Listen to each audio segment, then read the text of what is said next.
Hello hello दोस्तों, ये कहानी मैं आप लोग को सुनाने जा रहा हूँ। बहुत ही अच्छी और सच्ची घटना पर आधारित है।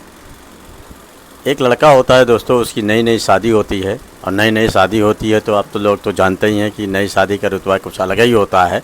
और मन में लड्डू फूट रहे होते हैं कि अरे कितना अच्छा मज़ा आएगा और ये है वो है, मतलब दुनिया भर की बातें आदमी सोचता है। तो जो लड़की दुल्हन होती है उसके मन में भी सपने होते हैं, बहुत ही बड़े बड़े सपने होते हैं। वो भी जो है शादी करके पहली ही रात में वो लोग सुहाग रात वाले दिन पे जाते हैं। और लड़का वही सुहाग रात वाले टाइम पे वही 9:30 बजे वो जाता है। और जाने के बाद जैसे ही कमरे के अंदर एंट्री करता है, और एंट्री करने के बाद फिर वो कुछ ही घंटे के वही 10-11 बजे के बीच में कुछ घंटे में वहाँ पे चीखने चिल्लाने की आवाज़ें शुरू हो जाती हैं। ये चीखने चिल्लाने की आवाज़ें जब शुरू होती है तो दोस्तों हड़कंप मच जाता है, क्योंकि रिश्तेदार अभी सब गए नहीं रहते हैं। कोई कहाँ सोया है, कोई कहाँ सोया है।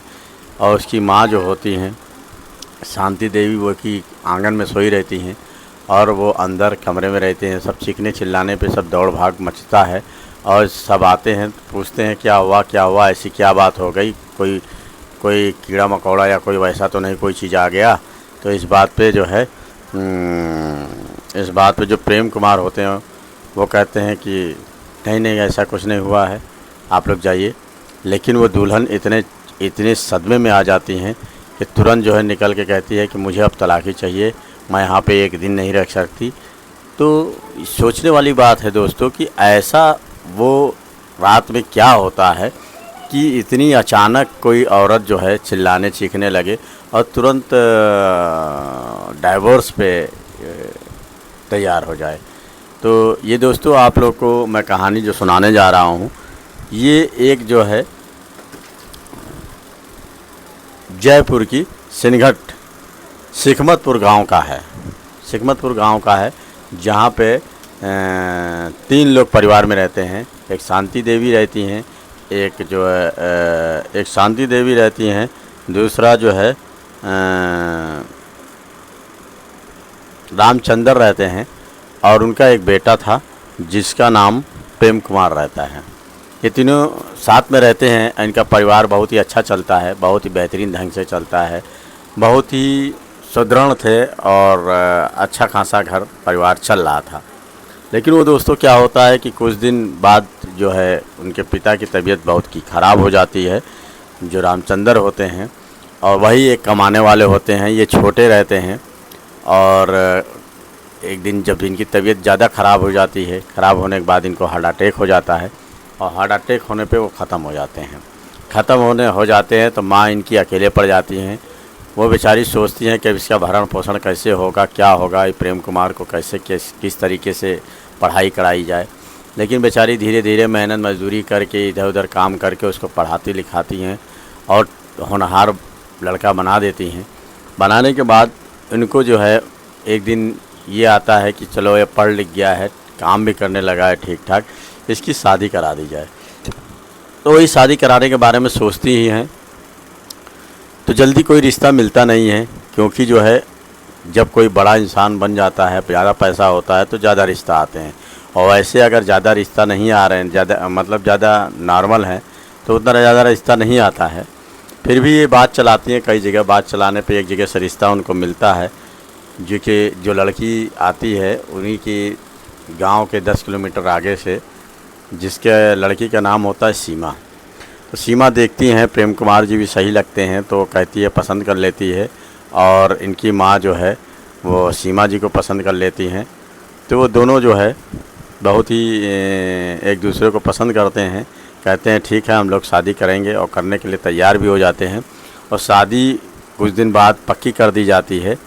और लड़की के माता पिता भी खुश रहते हैं कि चलो लड़का भी ठीक है और ज़्यादा परिवार नहीं है, और घर में ये अब जाएगी, घुल मिल जाएगी और ठीक रहेगा, इकलौता लड़का है। इस बात पे उसके घर वाले राज़ी रहते हैं सीमा के, और सीमा जी बड़ी खुश रहती हैं। फिर धूमधाम से दोस्तों शादी होती है। और शादी होने के बाद वो क्या है कि जब वही 9-9:30 का समय होता है, जब शादी सब का सिस्टम जब ख़त्म होता है तो सब अपने अपने जगह, कोई सोने जाता है, कोई कहाँ जाता है, कोई किस तरीके जाता है, सब अपने अपने घर चले जाते हैं। जो रिश्तेदार रुके रहते हैं वो रुक जाते हैं। और रुकने के बाद जो है फिर ये क्या करता है कि रात में जो है 10 साढ़े 10 बजे एंट्री करता है। तो उस जगह जो दुल्हन होती है वो भी बड़ी बेसब्री से इंतज़ार करती हैं सीमा कि कम से कम अब पहली बार मेरी मुलाकात होगी इनसे, देखिए ये मुझसे क्या बातें करते हैं। बड़े सपने से जो ये होती है। और प्रेम कुमार जी की पर्सनालिटी भी अच्छी थी। और प्रेम कुमार जी सोच रहे थे कि सीमा भी बड़ी खूबसूरत है, अच्छी है, तो जमेगा, रंग जमेगा। और दोनों एक दूसरे से मन ही मन सोच रहे थे कब मुलाकात हो। तब ये जब रात हो जाता है तो ये जाता है और इसकी माँ कहती है देखो बेटा ऐसा है कि जाना तो ज़रा संभल के जाना थोड़ा। तो वो सोचता है कि माँ ऐसी क्या कह रही है, लेकिन ये सोचता नहीं है, फिर सीधे चला जाता है। और माँ उसकी वही आंगन में लेट जाती है। आंगन बरामदे के आगे आंगन होता है, वहीं लेट जाती है। और रिश्तेदार कुछ चले जाते हैं, कुछ रिश्तेदार वहीं पे बैठे रहते हैं मतलब लेटे बैठे रहते हैं। और कुछ लोग ऐसे है अपना गाना बजाना में नींद लेते हैं, कुछ लोगों को नींद नहीं आती है। तो इस तरीके से अभी पूरी तरीके से लोग सोए नहीं रहते हैं। 10-11 बजे का गर्मी में कोई ज़्यादा उस तरह नहीं हो जाता कि सो जाए, लेकिन फिर भी ये अपना जो है खा पी के आराम से पहुंचता है कमरे में। और जैसे ही कमरे में पहुंचता है तो कुछ देर बाद, फिर 1 घंटे बाद क्या होता है कि चीखने चिल्लाने की आवाज़ें शुरू हो जाती हैं। तो चीखने चिल्लाने की आवाज़ें सुनकर सब बड़ी बेसब्री से भागते हैं। उसकी माँ भी दौड़ के आती हैं।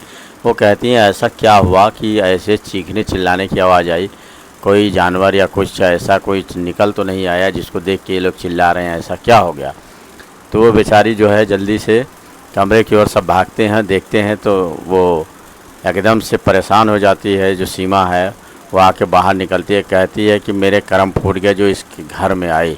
अब ऐसा है कि मुझे इस जगह रहना नहीं है और मुझे कल ही तलाक चाहिए, मैं यहाँ एक पल नहीं रह सकती। और जैसे ही बाहर निकलती है अपने पापा को फ़ोन करती है, कहती है कि पापा मुझे यहाँ से ले चलिए, मैं यहाँ पे एक पल नहीं रह सकती हूँ। फिर वो सोचने लगती है, उसकी माँ कहने लगती है कि अरे बेटी एक दिन में क्या होता है, मेरा बेटा ऐसा बुरा है क्या, कुछ ऐसी बात हो तो मुझे बताओ। तो सीमा कहती है कि देखिए मम्मी आप बीच में मत पड़िए, क्योंकि जो है आपका लड़का एकदम नकारा है, बिल्कुल बेकार है, मैं इसके साथ एक रात नहीं रह सकती। तो वो क्या करती है कि तुरंत जो है अपने पापा को फ़ोन करके जो है बुलवा लेती है। तो पापा आ जाते हैं। फिर वो जाके इतना परेशान हो जाती है, पापा से कहती है मैं ज़िंदगी में कभी नहीं ऐसी जगह जाऊंगी पापा, नहीं तो अगर भेजोगे तो मैं यहाँ पे अब सुसाइड कर लूँगी, आत्महत्या कर लूँगी। तो उसके पापा कहते हैं नहीं बेटी अगर ऐसी बात है तो मत जाओ वहाँ पे, तुम देखना मैं तुम्हारी दूसरी शादी करा दूँगा। ये बात पे जो है सीमा कहती हैं ठीक है। वो डाइवोर्स के पेपर भेज देती हैं। और भेजने के बाद जो है प्रेम बड़ा मुस्कुराते हुए सोचता है कोई बात ही नहीं हुई। उसकी माँ कहती है कि मतलब इसका मतलब है कि ये खुद ही चाहता है कि वो लड़की ना रहे, ये इतना खुश क्यों है। ये बात तो उसको भी हजम नहीं हो रही थी कि आखिर मतलब ऐसी क्या बात है कि इतना ये खुश है। कि आदमी औरत किसी को छोड़ती है तो आदमी तो दुखी हो ही जाता है, लेकिन ये खुश है। उसके बाद डाइवोर्स पर साइन कर देता है और डाइवोर्स पेपर दे देता है। और फिर कुछ दिन बीतते हैं। बीतने के बाद फिर उसकी माँ जो शांति देवी होती हैं वो कहती हैं कि इस नालायक बेटे को दोबारा शादी करने वाली है कि नहीं है, अब किस तरीके का जीवन बीतेगा। मैं तो अब बुढ़ी हो रही हूँ, किसी दिन मर जाऊँगी तो इसकी देखभाल कौन करेगा, दूसरा कोई है भी नहीं, ना बहन है ना भाई है, इसकी ज़िंदगी ख़राब हो जाएगी, लाओ दूसरी लड़की देखती हूँ। तो वो दूसरी लड़की तलाशती हैं। और उसके 2 साल के बाद 2 साल बीत जाता है। 2 साल के बाद एक अनुराधा नाम की लड़की रहती हैं। उस अनुराधा नाम की लड़की रहती है जिसको दोबारा या शादी के लिए प्रपोज करवाती हैं। तो प्रपोजल भिजवाती हैं तो वो लड़की तैयार हो जाती है, क्योंकि ये देखने में प्रेम कुमार बहुत ही सुंदर और अच्छा बाका नौजवान था। इस वजह से लड़कियां तुरंत तैयार हो जाती थी। तो लड़की भी तैयार हो जाती है शादी करने के लिए। और उसके बाद उसके घर वाले भी राज़ी हो जाते हैं, तैयार हो जाते हैं। और फिर बड़ी धूमधाम से शादी होती है। उसकी माँ कहती है कि चलिए बेटी अच्छा है, मेरे बेटे को तुमने पसंद किया, कोई अगर बात हो तो बता देना। इस बात पे वो कहती है नहीं माँ जी ऐसी कोई बात नहीं है, कोई बात होगी तो बताऊंगी। और फिर वो धूमधाम से शादी होने के बाद फिर वही बात होती है, सुहाग रात वाली बात। उसी दिन ये पहुंचता है 11 बजे। तो उसकी माँ डरा करती है कि कहीं आज भी वो कोई कांड ना कर दे। ऐसा क्या हो जाता है, कोई बताता भी नहीं। ऐसा क्या हो जाता है, कुछ जगह जाते ही दुल्हन चिल्लाने लगती है और चिल्लाने के बाद पता भी नहीं चलता है कि आखिर क्या है। कोई भी इस तरीके से हरकत ये क्या कर देता है कि वो औरत जो है परेशान हो जाती है। फिर वो डरा करती हैं, अभी सोई नहीं रहती हैं। तब तक वो जाता है कमरे में वही 11 बजे, और 11 बजे के बाद फिर वो शांति से कुछ देर कुछ बोलता नहीं है। फिर वही 2-2:30 बजे का वक्त होता है, फिर वो उसी तरीके से ये अनुराधा भी चिल्लाने लगती हैं। और चिल्लाने के बाद वो समझ में नहीं आता है कि क्या हुआ। फिर लोग भाग के जाके दौड़ के जाके देखते हैं। इनकी माँ भी जाती हैं, पूछती हैं कि बेटी क्या हुआ, बताओ बताओ। तो वो कहती है, अनुराधा कहती है कि नहीं माँ जी, आप बीच में मत पड़िए, आपका लड़का बिल्कुल बेकार है और मैं इसके साथ एक रात भी नहीं रह सकती। ये तो बिल्कुल ही थर्ड क्वालिटी का आदमी है और मुझे इससे तुरंत तलाक चाहिए। तो इस बात पे उसकी माँ कहती है कि अरे बेटी मुझे बताओगी, ऐसा क्या हो जाता है कि मुझे कोई बताता भी नहीं और अपने आप डिसीजन भी ले लेता है। अरे शादी कोई गुड्डा गुड़िया का खेल है कि आज किया कल को छोड़ दिया। अरे उसको समझने का मौका तो दो, मुझे तो भी तो बताओ ऐसा ये क्या कर देता है कि तुम लोग कुछ बताती नहीं हो। तो कहती है नहीं माँ जी, मुझे बताना ही नहीं है, मुझे रहना ही नहीं है ये इस तरीके से आदमी के साथ। और फिर वो बेचारी जो है कहती है कि मुझे नहीं रहना। माँ बाप को फ़ोन करती है, वो लोग आते हैं, ले जाते हैं। ले जाने के बाद फिर वो बेचारी कहती है डाइवोर्स का पेपर भिजवा देती है। और भिजवाने के बाद जो है तलाक ले लेती है।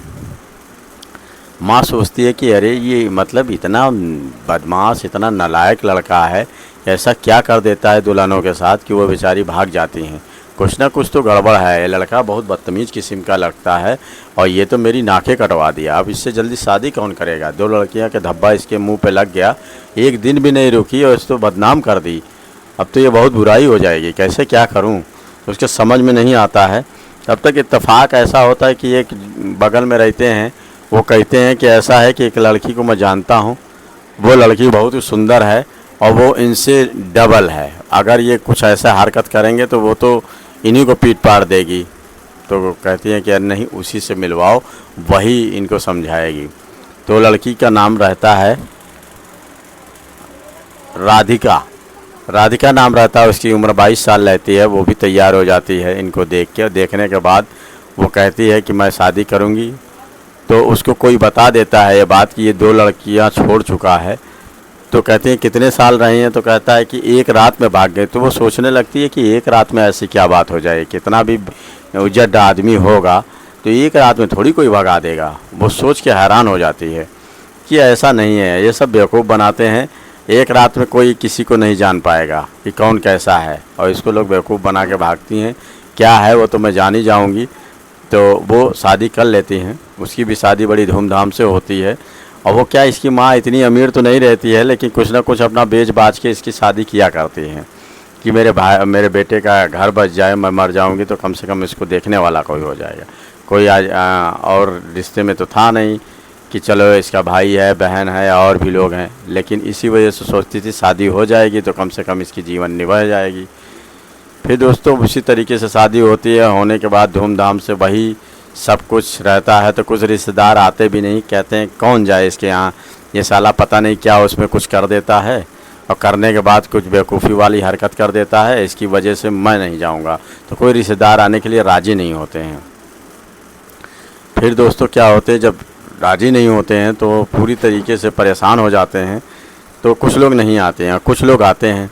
आने के बाद फिर वही इसका रवैया हो जाता है। वही 10 बजे जाता है और जो कि ठीक ठाक रहता है, उसके कुछ नशा वशा नहीं खाया रहता है, ठीक ठाक रहता है। जाता है कमरे में जाने के बाद फिर वही आलाप हो जाता है। जाने के बाद फिर वो चीखती है, चिल्लाती है, भागती है, लड़खड़ा के आके बेहोश हो जाती है। तो उसकी माँ सोचती है कि अब की बार तो इसको जो पूछ के ही मानूंगी, क्योंकि मेरा पैसा भी खर्च करवा रहा है और मेरे ऊपर इल्ज़ाम भी लग रहे हैं और पूरी ज़िंदगी तबाह मेरी कर रखा है। मैं तो अब किसी लड़की से इससे शादी नहीं करवाऊंगी। तो बिल्कुल बेकार है। और ये कुछ मुस्तंडा कुछ बताता भी नहीं कि आखिर ये क्या कर देता है। और दुल्हन कोई मुझे बता नहीं दे पा रही हैं, वो भागने के चक्कर में पड़ जाती हैं। ऐसा ये क्या कर देता है, मारता है, पीटता है कि क्या करता है, वो समझ ही में नहीं आता ये क्या करता है। तो उसको देख के लोग दोस्तों वो भी परेशान हो जाती हैं कि अब क्या होगा। वो भी इसी तरीके से इनसे तलाक ले लेती है। कहती है मैं ऐसे आदमी के साथ नहीं रहना चाहूँगी और तलाक होके उसका भी रफा दफा हो जाता है। फिर दोस्तों क्या होता है कि इसकी माँ बहुत परेशान हो जाती, कहती है मैं किसी से बात ही नहीं चलाऊँगी, ना किसी से बात चलाऊँगी, ना इसकी शादी होगी, ना ये सब ये टुटरम करेगा, क्योंकि मुझे तो नहीं लगता है कि अब कोई लड़की शादी करने के लिए तैयार होगी।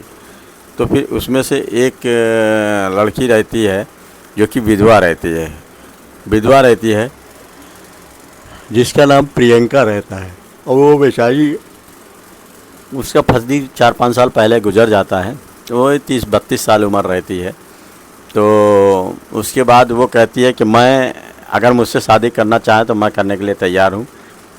तो लोग हैरान हो जाते हैं कि इतने कांड होने के बाद ये लड़की तैयार कैसे है। तो वो कहती है कि देखिए मैं 5-7 साल हो गए मेरे पति को मरे, तो मुझे इतना एक्सपीरियंस तो है कि कितना दुख क्या है, अगर ऐसी दुख की घड़ी आएगी तो मैं काट लूँगी, और ऐसा क्या इस आदमी में है कि जो औरतें भाग जा रही हैं, तो मैं भी देखना चाहती हूँ।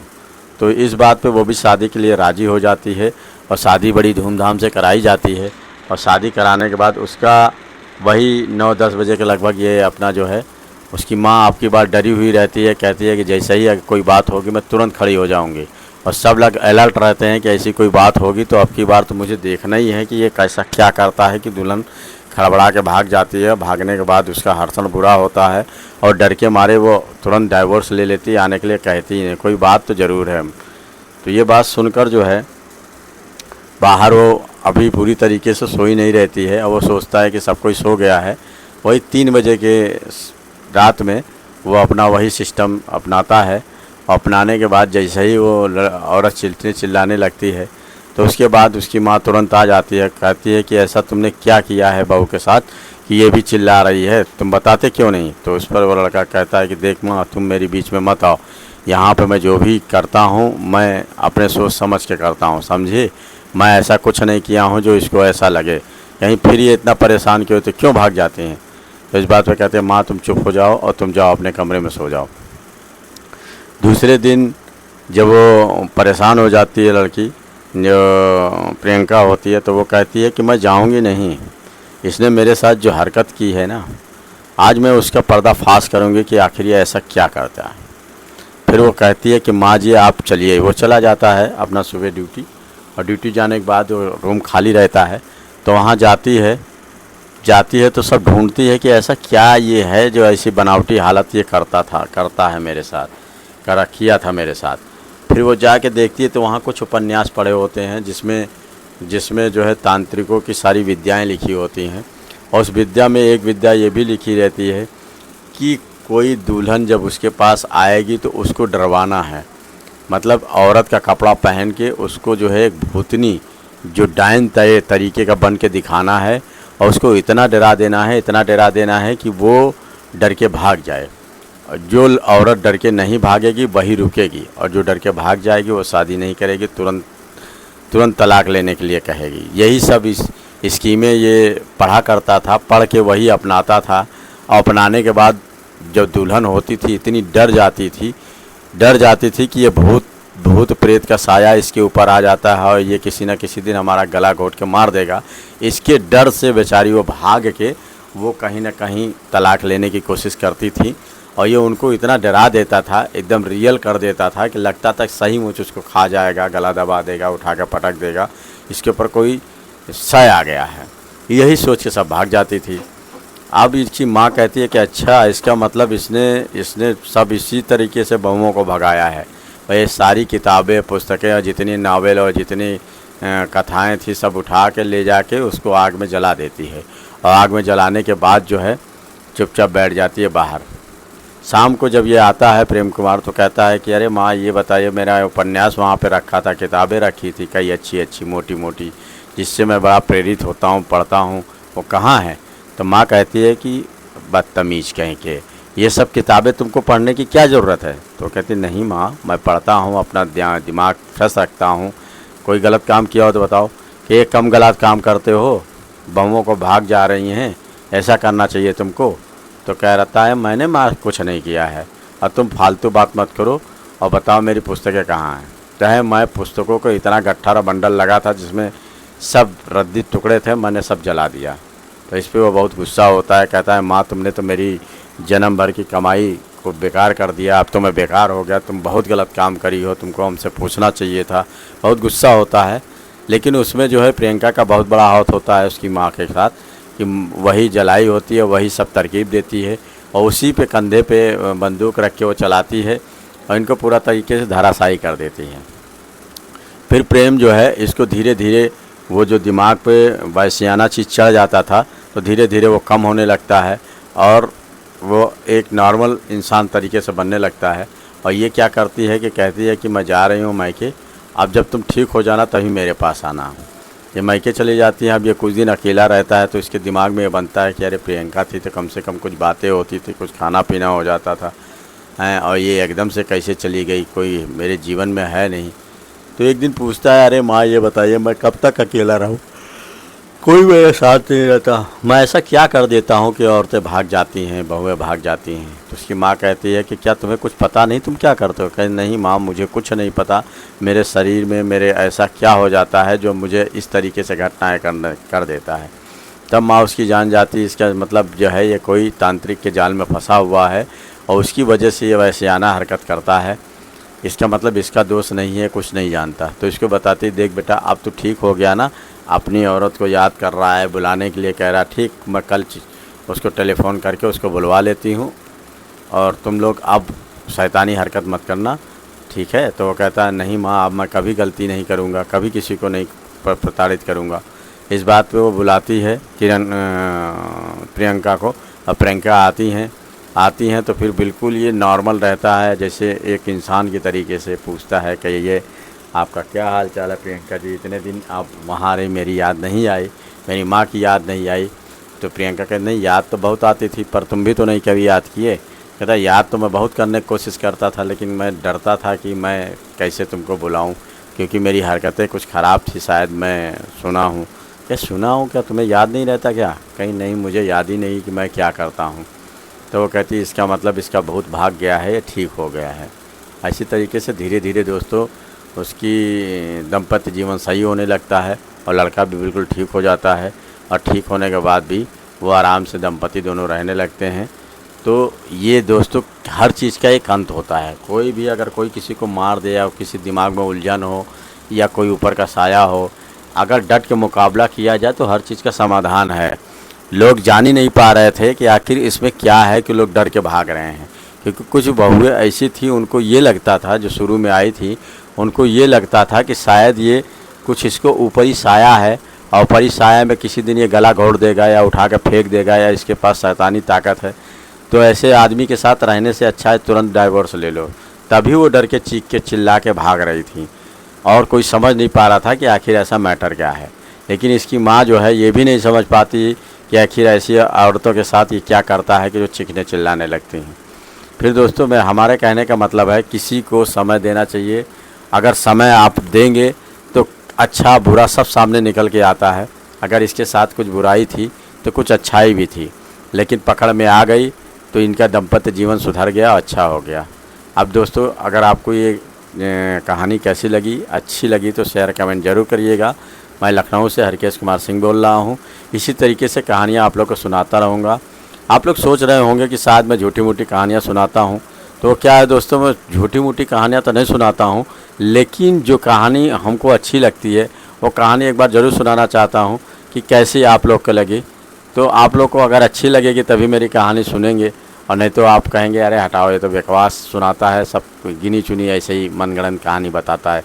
तो मैं ऐसा नहीं कोशिश करता हूँ कि आप लोग को अच्छी कहानी सुनाऊँ और बढ़िया दिलचस्प सुनाऊँ और आप लोग को भी अच्छा लगे। तो जैसा हो दोस्तों आप लोग शेयर कमेंट जरूर करिएगा। धन्यवाद। नमस्कार।